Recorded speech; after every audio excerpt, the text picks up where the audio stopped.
Bobby Bolivia, c'est ça, comme le pays, moi, la tourista. D'accord. Qu'est-ce que je peux faire? J'ai mon fils qui cherche sa première voiture. Et tu viens me voir moi. Étonnant, hein. Alors tu fais partie de la famille. Oncle Bobby B, mon petit. Oncle Bobby B. Sam. Sam, viens que je te cause.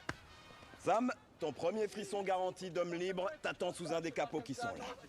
Je vais te dire un bon truc, petit. C'est pas le conducteur qui prend la caisse. La caisse prend le conducteur. Entre la machine et le bonhomme existe comme un lien mystique. Je suis tout ce qu'on veut, fils, mais en aucun cas un menteur. Surtout pas ici devant ma maman. Annoncée et commercialisée à la Comic-Con de San Diego en 2018, cette magnifique pony car est là pour fêter l'arrivée du film Bumblebee au cinéma. Que dire sur elle? Pas grand chose de compliqué. Présentée sous les traits bien connus d'une Camaro Chevrolet Z28 de 1977, cette figurine de Bumblebee est pour moi l'une des plus atypiques dans l'histoire du personnage en jouet, et cela dans le bon sens du terme. De manière générale, j'aime beaucoup les voitures, sans forcément être un fin connaisseur, juste amateur. Dois-je rappeler qu'il y a encore quelques mois, j'étais persuadé que Dropkick et Shatter étaient des Ford Mustang, alors que spoiler, c'est absolument pas le cas. J'apprécie tout particulièrement le soin apporté, notamment à la carrosserie qui est intégralement peinte et donne une brillance qui se marie parfaitement avec les formes du véhicule. En plus de ce magnifique doré, les inscriptions Z28 ainsi que la face avant et le motif présent sur le capot sont rendus avec une finesse très bienvenue. On croirait voir une miniature plus qu'un Transformers. Alors bien évidemment, celle-ci ne réinvente pas le personnage de Bumblebee. Il a déjà eu des dizaines de jouets, et rien que dans la gamme Studio Series, dont il prend le numéro 19, ce personnage a été adapté plus de 20 fois. Cependant, cette version est de loin ma préférée, et je ne dis pas ça simplement par comparaison avec le reste de la gamme, mais avec toutes les figurines de Bumblebee.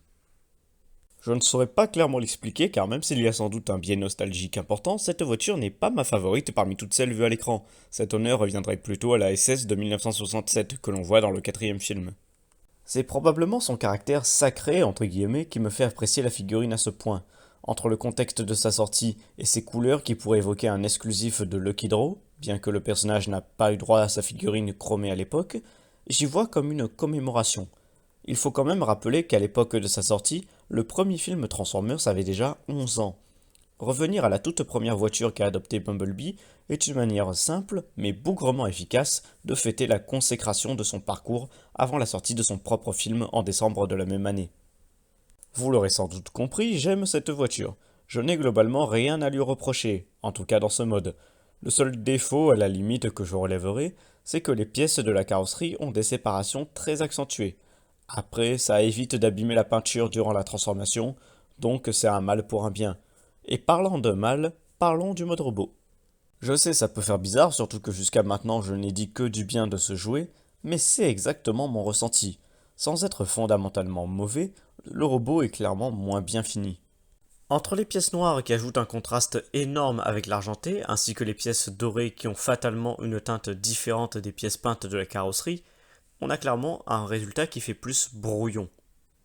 Alors ok, le terme peut être un peu violent, surtout qu'en main ça passe quand même un peu mieux que sur la caméra, mais quand même le choc par rapport à la voiture est toujours là. Est-ce que cela en fait pour autant une mauvaise figurine? Pas entièrement. Les détails sont bons, on est loin de certaines grossièretés que le personnage a connues par le passé.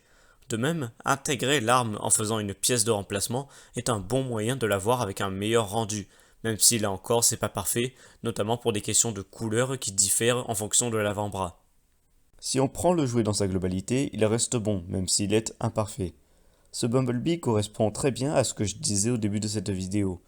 C'est une très belle voiture, et elle n'a pas besoin d'être plus que cela. C'est sans doute ce qui me fait l'apprécier, tant pour son esthétique, qui est son gros point fort, que pour le symbole qu'il représente. Une passion qui ne se justifie pas, mais qui demande juste à se matérialiser. C'est bizarre. J'ai comme l'impression d'avoir oublié quelque chose. Bon, c'est comme une musique, ça va me revenir. Quoique,